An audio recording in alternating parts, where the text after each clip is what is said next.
This is a Heart and Hand production.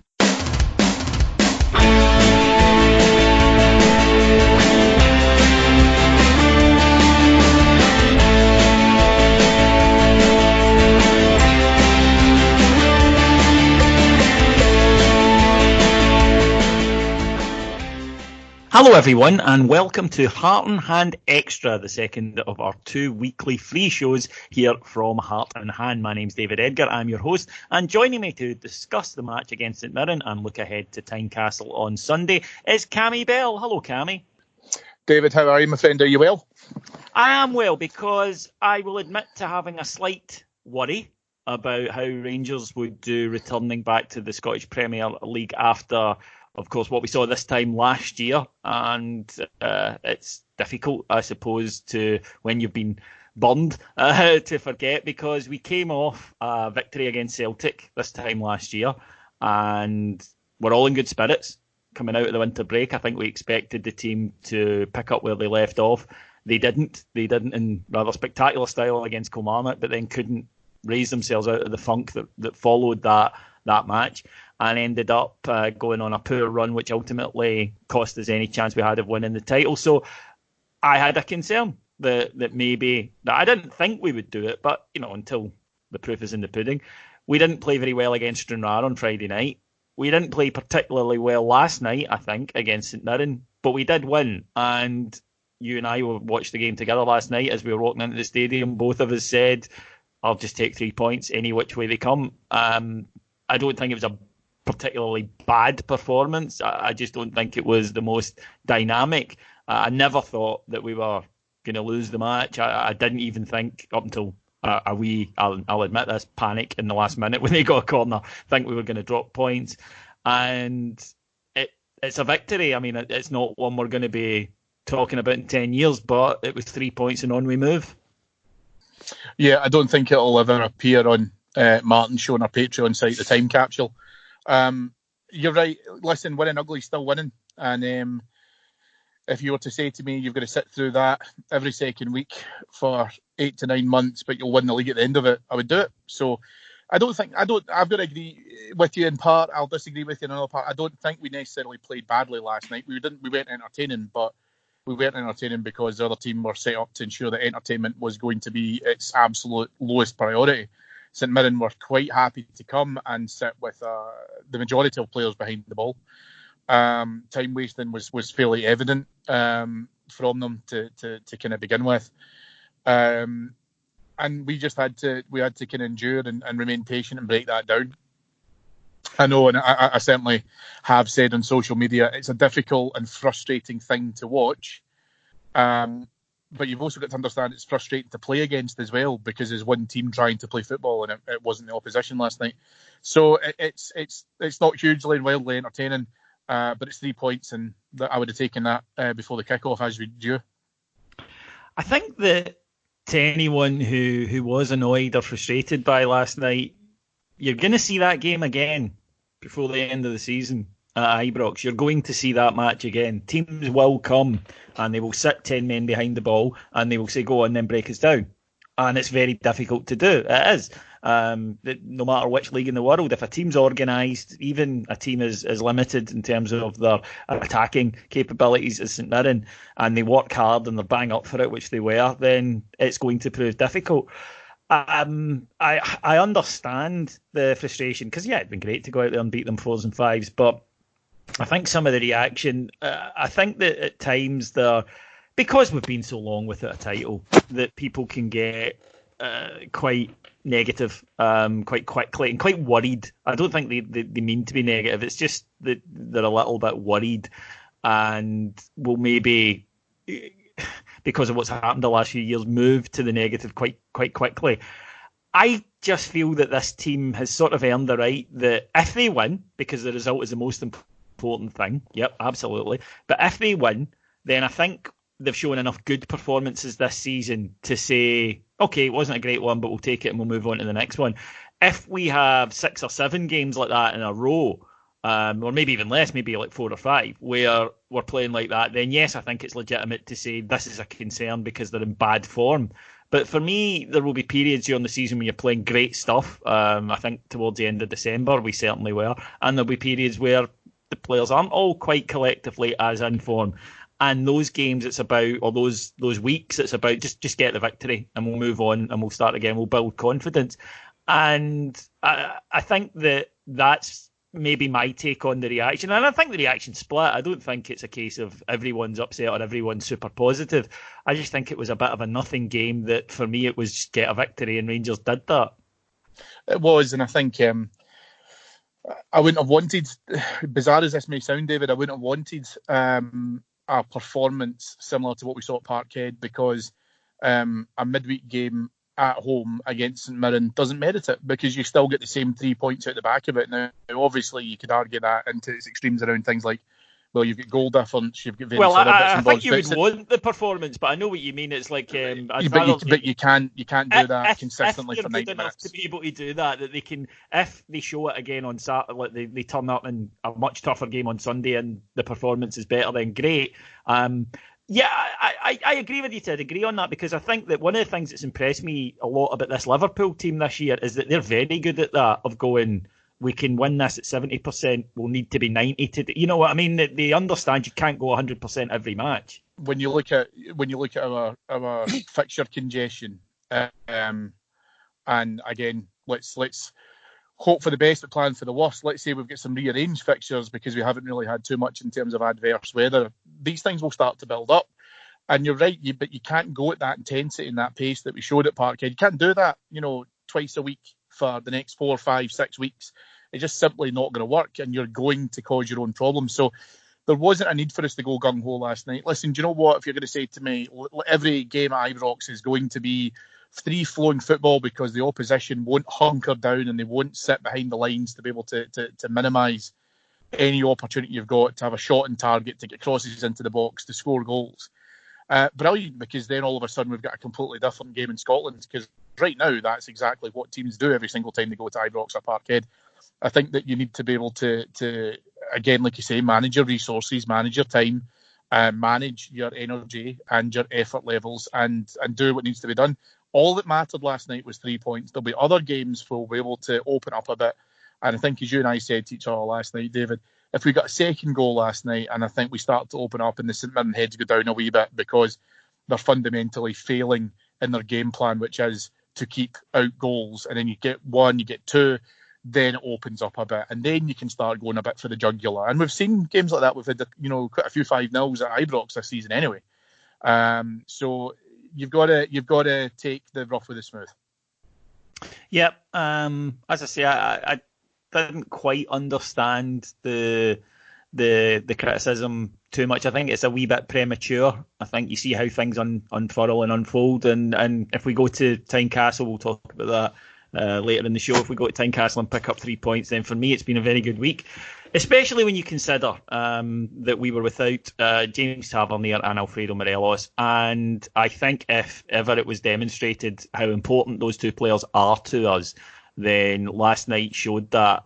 Rangers chose to start with John Flanagan at right back, very solid defensively, but is just not good at going forward. This is not his game, you can tell.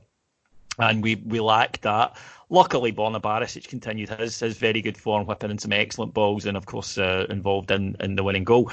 But we missed Tav. We missed his. He never stops. I think that's one thing he doesn't get enough credit for, is that even if things aren't going for him, he's always available. He's always trying to make something happen. He keeps defenders in the opposition side very honest, because he's constantly at them.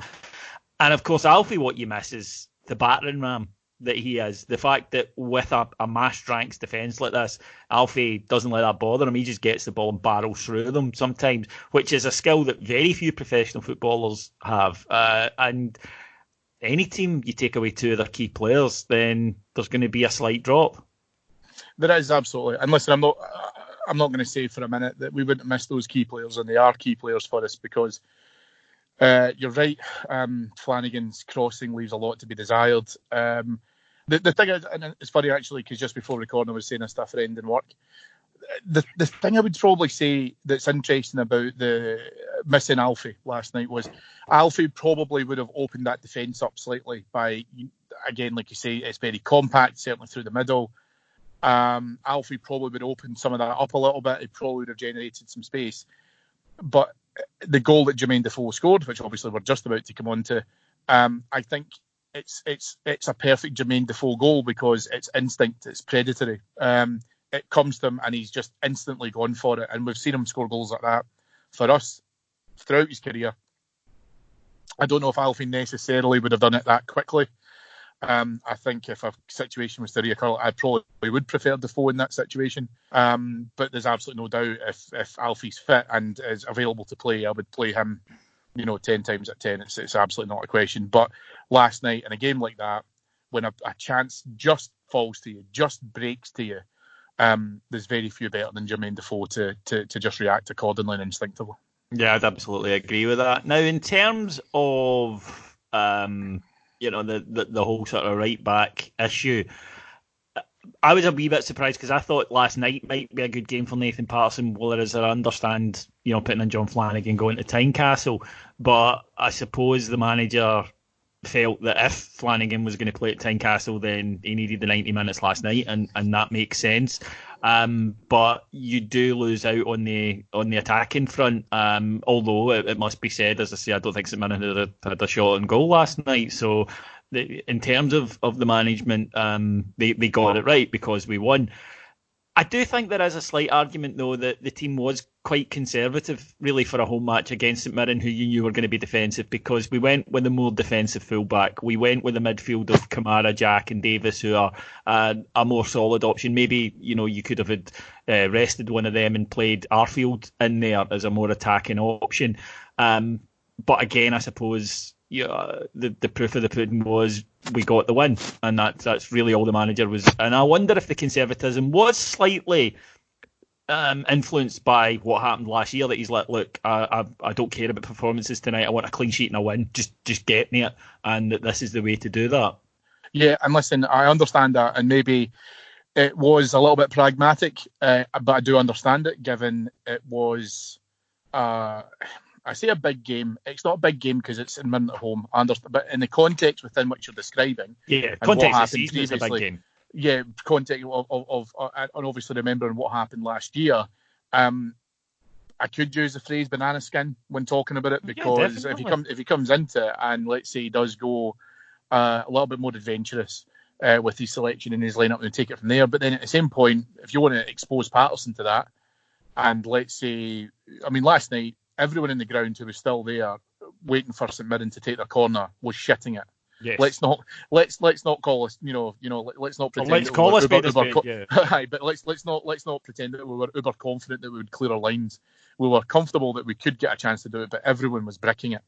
I think it's unfair to throw him into that if things had went sour, but he has rewarded them. In terms of the game against Stranraer, he's played them. He picked him on the bench last night.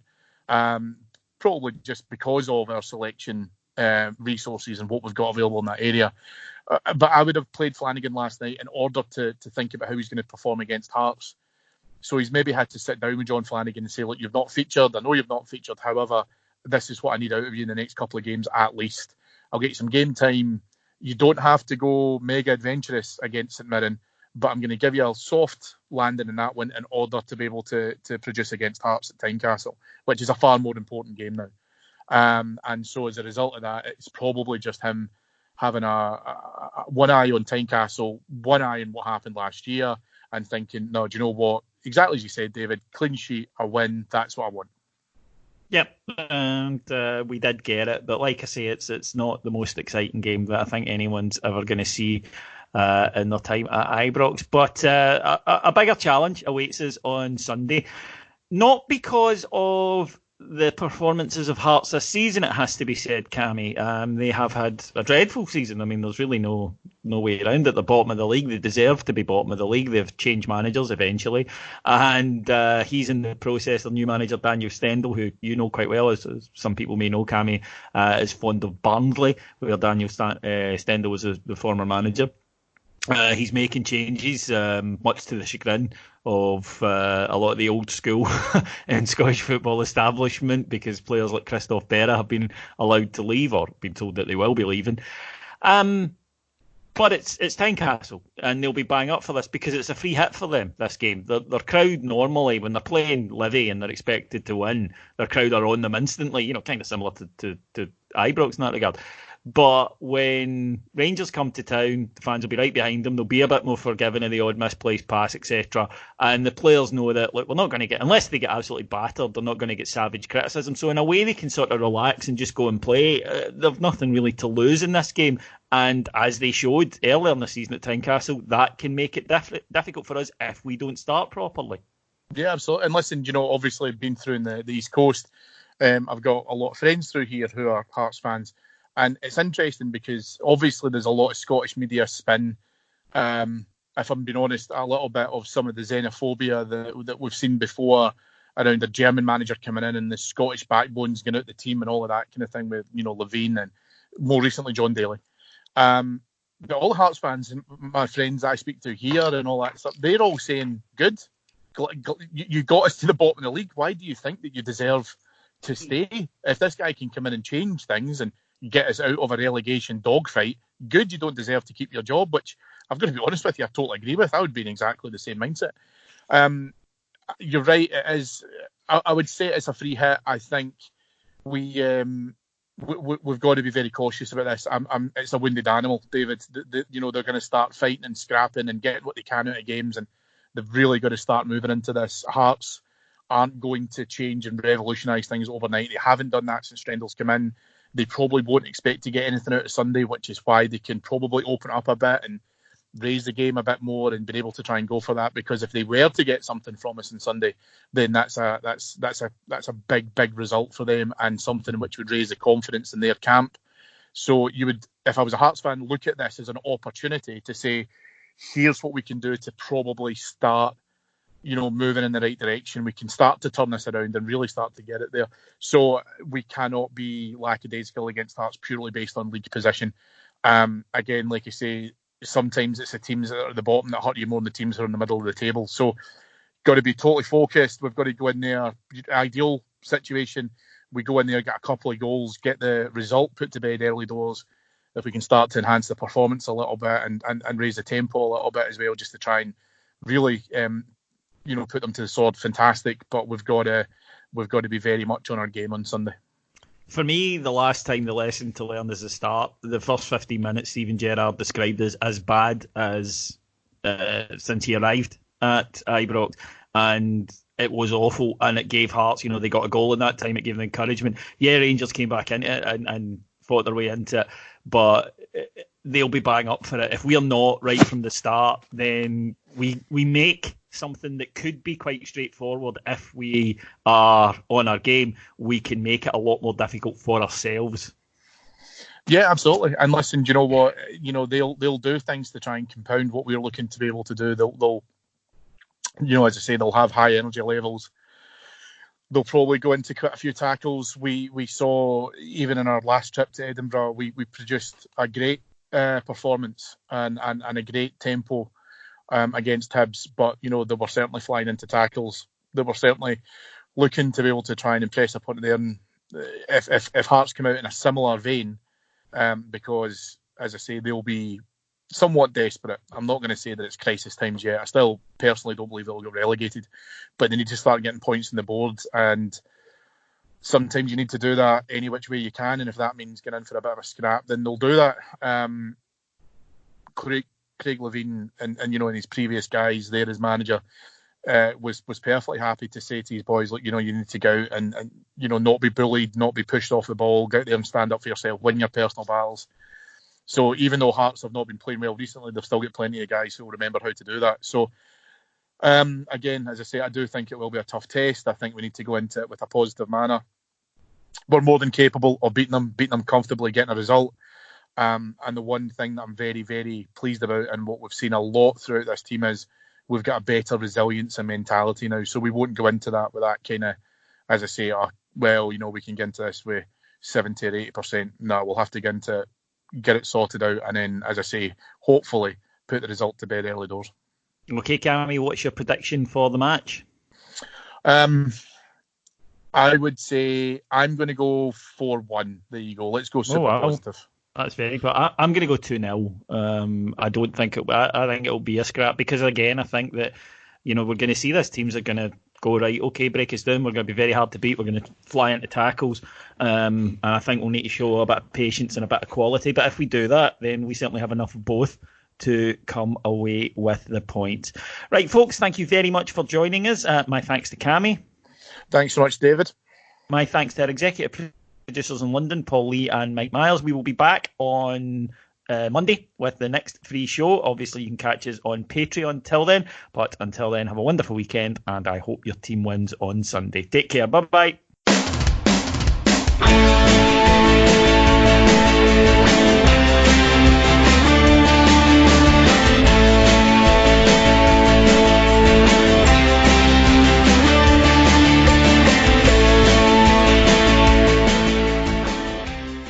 That was a Heart and Hand production.